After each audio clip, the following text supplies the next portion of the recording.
Whoa!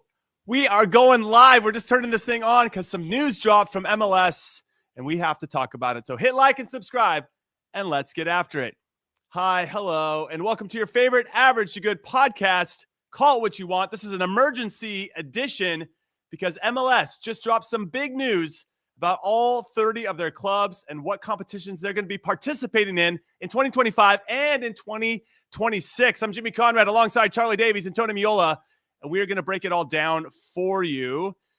Now, here is the overview, okay? The framework. This is right here in front of me. I've got this news release right in front of me. The framework for MLS club participation in North American Cup competitions rewards club performance, manages player workload, and ensures that every MLS club has the opportunity to compete in at least one, but not more than two, North American competitions that run concurrently with the MLS League season.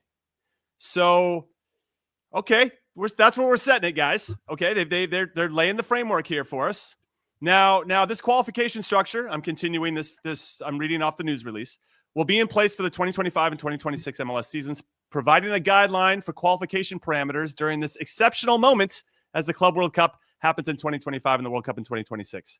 This process will be reevaluated for 2027 as the landscape of competitions continues to evolve. I really love reading this press release. It's really well written.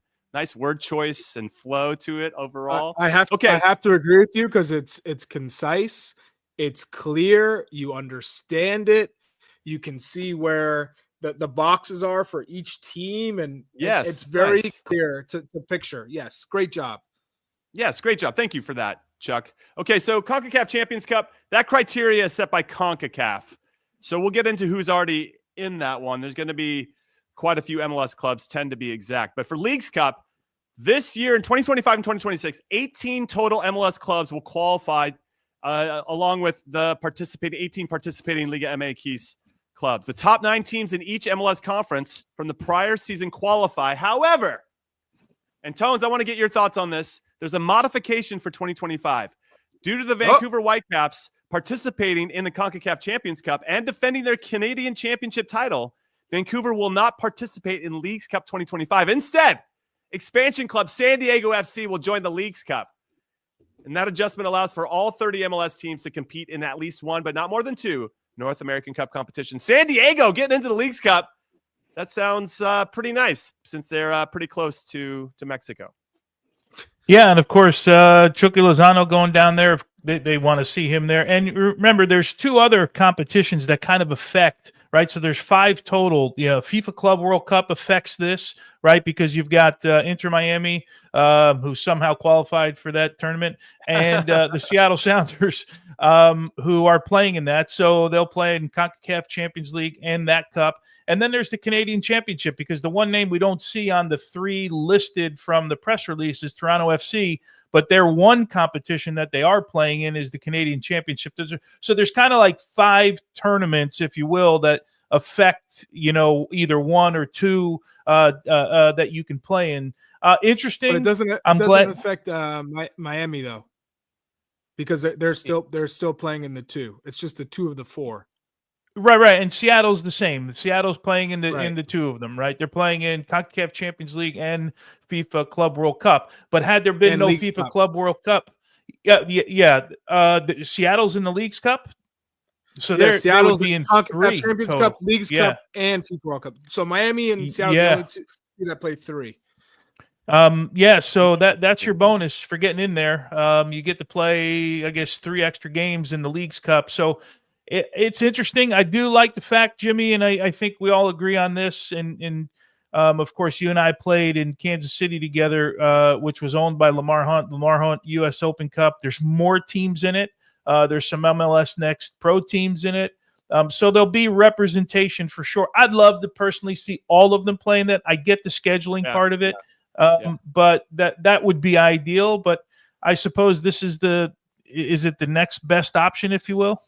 Yeah, I think feels like there's some alignment in terms of how they're going to make this work. And let me give the details for the Lamar Hunt U.S. Open Cup, and then Chuck, I want you to jump in.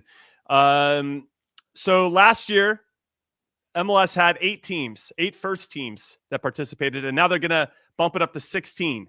including they're going to, in addition, 10 MLS Next Pro teams will compete in the tournament as well. The 16 participating MLS teams are determined as follows. Make sure you're writing this one down. Only U.S.-based clubs are eligible, right? The Canadian teams will play in the Canadian Championship. MLS teams not competing in either Leagues Cup or Concacaf Champions Cup automatically qualify for the U.S. Open Cup. For the 2025 tournament, this accounts for 9 of the 16 MLS teams.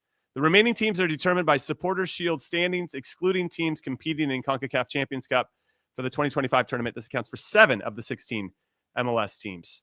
So it's nice to see more representation from first teams trying to go out and get this trophy, which I think I can speak for all of us, former players especially, in general, that the Open Cup matters. We wanted to win that trophy. It mattered to us. So it's nice to see that there's 8 more MLS teams participating this time around, Chuck. Well, yes. I mean, the reason why it's not more is because the teams are limited to only 2 competitions, and Concacaf Champions Cup and Leagues Cup come before U.S. Open Cup, but that's clear. And so the teams that still want to have some sort of presence, you could see at least they're putting in their second team, which I think is awesome because they're still having some sort of club representation in the U.S. Open Cup, even though it's not the first team because they're limited to just 2 competitions of the 4. So I think the word that I'm looking for is clarity when I see this. Okay, everyone understands. Top 9, that's how you get into Leagues Cup. So if you're not performing in the regular season, guess what? You miss out on the money. And I think for all the players' perspective, that's a tournament full of bonuses. That's a tournament full of cash. You want to play in that. And then Concacaf Champions Cup speaks for itself. You get to play in the Club World Cup. So I'm all for this. I think it's a great way to set the tone for the season. It gets everyone to understand why certain teams are in certain competitions, and now it's the teams have to deliver. Yeah. So Tones, I think there's a good comment here from BSD and NMD who says we need a U.S. Open Cup game versus MLS Cup champion to have a like a Super Cup match, right? We've maybe missed out on that opportunity. They do it. What happens if MLS 2-team wins then? That would be awesome. That would be so cool. Sign me up. No, that's that chaos. That. If you're creating the rules, you got to deal with the consequences. You know, I mean, that would be a terrible consequence. LAFC 2 versus LAFC in the Super Cup. That would be sick. Why don't we have a turn like a game like that, like kicks off the season like a week before? Yeah. Well, I mean, why? You know, that's a great comment. What was it? U.S. Open Cup champions. How about Supporters Shield champions versus the MLS Cup champions? 100%. Yeah, that works too. That would be sick. Yeah, it'd be a nice way to kick off the season. I agree with you, Tones. That would be kind of an opening weekend, letting everybody know MLS is back, and you had a good game to get that going. I assume because most of the clubs or the rule you can't play more than 2 outside of Inter Miami and Seattle because they're in the FIFA Club World Cup. I assume there's some type of CBA. You know, the collective bargaining agreement between the players and the league with regard to how many games they can play in a season. I agree with you, though, Tones, going back to your Open Cup statement. I wish every team played in the Open Cup. And it seems like the big takeaway, I guess, from this, if you look at it from a 10,000-foot view, is Leagues Cup is more important than the Open Cup, which was clear last year. But they're trying to find that middle ground where they can kind of please everybody. And this is a step in that direction. But ultimately, yeah, I wish Open Cup had a lot more importance to MLS overall. So how many do we have crossing over? It looks by my quick count here, it looks like 7 teams crossing over. Charlotte, this is Leagues Cup and Open Cup. Charlotte, Houston, Minnesota, NYCFC, Red Bull, Orlando, and Portland. I don't see quickly any other ones. It looked like 7 teams. I just wonder scheduling wise how they're going to do that. I don't know. That's a great question. Tough. Yeah. It'll be interesting to see what happens here. Just to get everybody caught up on how you qualify for the CONCACAF Champions Cup, or maybe they don't have that. Well, I'll take a look at it here in a little bit. But 10 MLS clubs will compete in the 2025 tournament, which begins on February 4th and concludes on June 1st. The MLS Cup champion, which is the LA Galaxy, and the Leagues Cup champion, which is the Columbus Crew, they'll begin tournament play in the round of 16, while the 8 other MLS teams will begin play in round 1. Again, that's the CONCACAF Champions Cup, which is our Champions League. Leagues Cup, 18 MLS clubs will face off against all 18 Liga MX teams. Leagues Cup will take place from July 29th to August 31st. So no crossover there, scheduling-wise. Lamar Hunt U.S. Open Cup. The 16 competing MLS teams will enter the U.S. Open Cup in the round of 32, with 8 of those teams hosting their opening matches. I kind of wish they all went on the road for the first ones, just so that the lower division teams could get more of a bump. The 10 MLS Next Pro teams will enter the tournament in the first round. I do like that. Like, if you're going to send a second team, they got to start all the way from the bottom, baby. And then Canadian Championship, Toronto FC, Montreal, and Vancouver will compete in the tournament. The Canadian Championship takes place from April through October, so that's a little bit more spread out. I don't have the dates for the Lamar Hunt U.S. Open Cup, but I'm sure it's over the same time period. It's gonna be interesting. It's nice that it's clear, and to your point, Chuck, right off the top, concise in how they want to do it. Clearly look like they put some thought into it, and again are trying to find that middle ground that can appease the casual, can appease the diehard Open Cup fans, and everybody in the middle. We'll still see if that Leagues Cup experiment is the right one moving forward, but they've tinkered quite a few times through even our playing careers, and they're definitely probably going to see this one out for a while. But it's more games. I'll add, there's only 2 teams that are disappointing to me in this whole complex web of competitions, and that's Atlanta United, who have only entered a team in the Leagues Cup but not the US Open Cup, and why would they do that? And Sporting Kansas City, this is one of those weird ones because they're in Concacaf Champions Cup, and so you're saying, oh man, they're in Concacaf Champions Cup. How the hell did they get in the Concacaf Champions Cup, given that they finished 13th in the Western Conference? But they're not in the US Open Cup.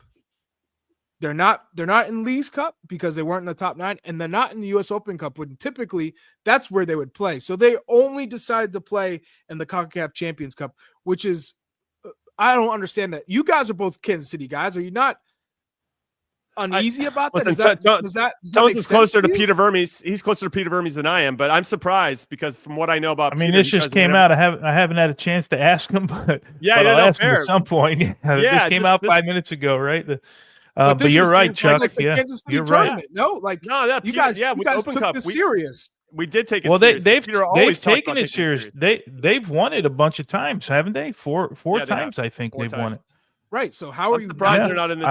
It's a good question. It's a good question.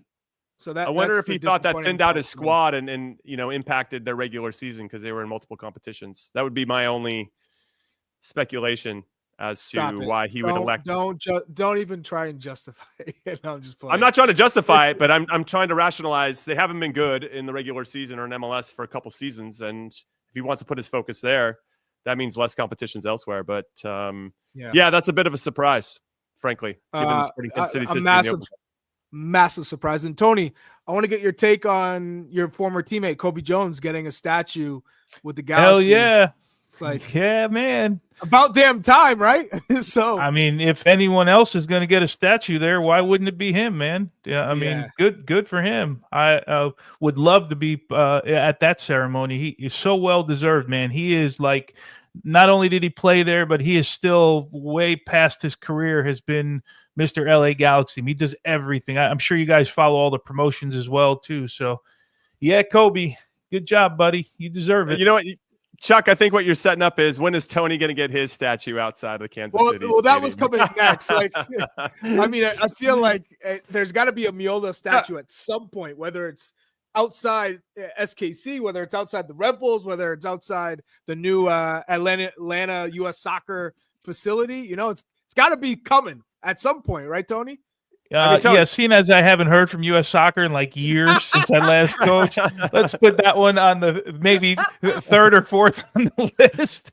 So Tones, you got two reasons to call Peter Vermes. One is a statue outside the stadium, and the other one is why the hell they're not in the first thing I'll ask him about. Hey Pete, what are you doing, man? He's gonna want one right next to you. That's what's gonna happen. Yep. For sure.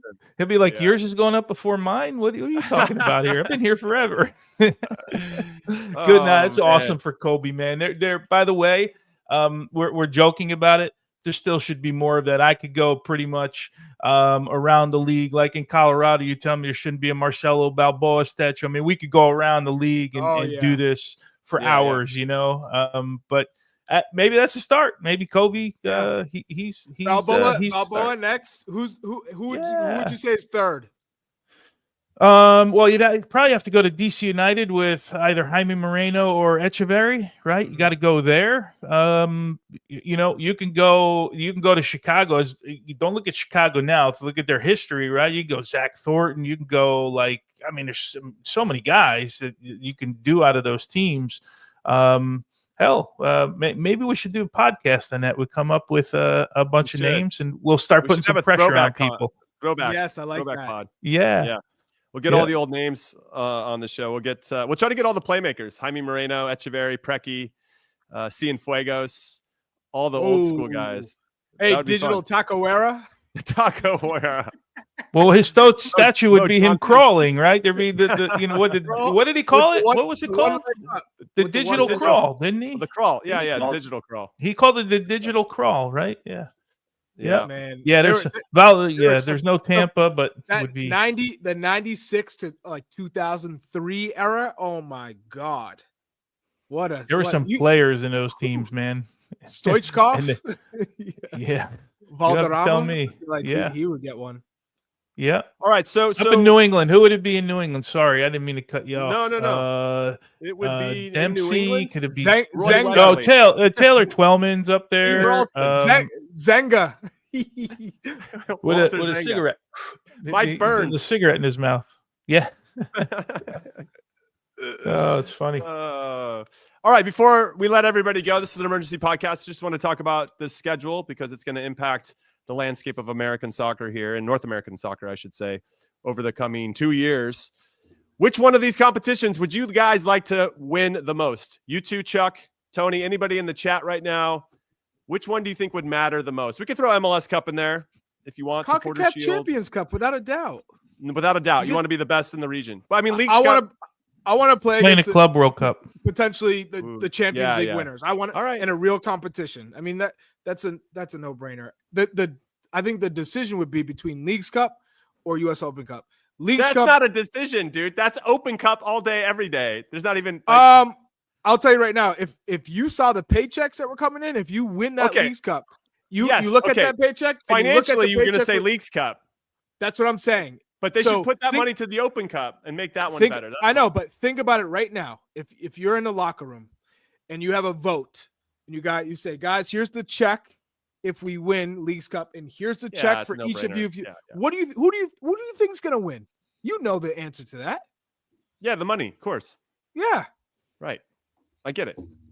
Now winning the it's easy for us to sit here and go, hey, it's all about history. No, and tradition, of course. U.S. Open Cup, but we all know, hey, money talks. Chuck, I'm Leagues Cup. I already won the U.S. Open Cup for free. I'm gonna go Leagues Cup. That's true. That's fair, Tones. We won it together. We did that for free, Jimmy. They didn't. We did it for free. Hey, that's the diplomatic answer right there. I've already won it. In this room. Jimmy, you're right behind me. I don't know if you could see me, Jimmy, but this is I think the starting lineup for that team. Right. This is the game. Right. Yeah, right here. Yeah, so duck out of the way. That's Fire in the final. Yeah. Rafa in the chat says Chuck is all about them dollars, and you're goddamn right. How do you think he gets all those votes? And he pegged you, man. He pegged you. Rafa, how can you come at me for that? Who can turn down the big paycheck? We're not talking about like a nominal fee. We're talking big numbers. It's a big difference. Yeah. Well, I got to do something about the Open Cup too. There's got to be some love there, and I know it's U.S. soccer and all that, but they still have to do something. They got money with it. Tony. They got money. Yeah, well, maybe not after they sign Poach, but they might be lucky we got the tournament now. Okay, so just there's two teams that we're upset with, just with regard to this: Atlanta United and Sporting Kansas. Well, I don't know why I have balloons on my screen, but Atlanta United, Sporting Kansas City. Yeah. You had the opportunity to play in the U.S. Open Cup, and you elected not to. Unacceptable. And I just want to put that out there. I don't think that's cool at all. I'm sure they have their reasons, but they have their opportunity. Disappointment balloons. I'm sad over here. Sad clown over here. James P. Conrad. Okay, so we had a comment that needed to be addressed from last show because our very own Charlie Davies spoke out of turn when he said that Josh Sargent only started against Iran. And in fact, he started against Wales too. Time to walk the walk. Walk it back, Chuck. Apologize to everybody. I've been offended by this. By you not knowing this. It's called the moonwalk.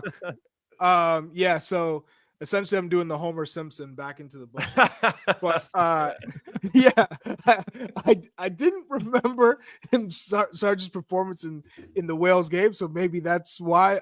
But he was memorable in that Iran game, so it was hard to forget. But yeah, my bad to Josh Sargent and all his supporters and the fans. That's on me. But nonetheless, we are where we are supposed to be at the moment. All right, Charlie Davies, everybody. Big Tones, James P. Conrad. We're Where's my done. Thank you for hanging balloons? out with us. Emergency podcast for Call What You Want is done. Hey, More of facts. these are on their way. Anytime big news drops, we're going to be coming to you live. So be on the lookout for that. Turn on your notifications, hit like and subscribe, all that good stuff. Leave us 5-star reviews, whatever that does, so you can get more of the good stuff. That's what we want. Thank you for hanging out with us. And we will see you on Thursday, 6 p.m. Eastern, 3 p.m. Pacific, live on the Golasso America YouTube channel and on our Twitter handle as well, Golasso America. And we'll see you then. Yep. Good luck to all these teams and all these competitions. Yes. Later. Let's go.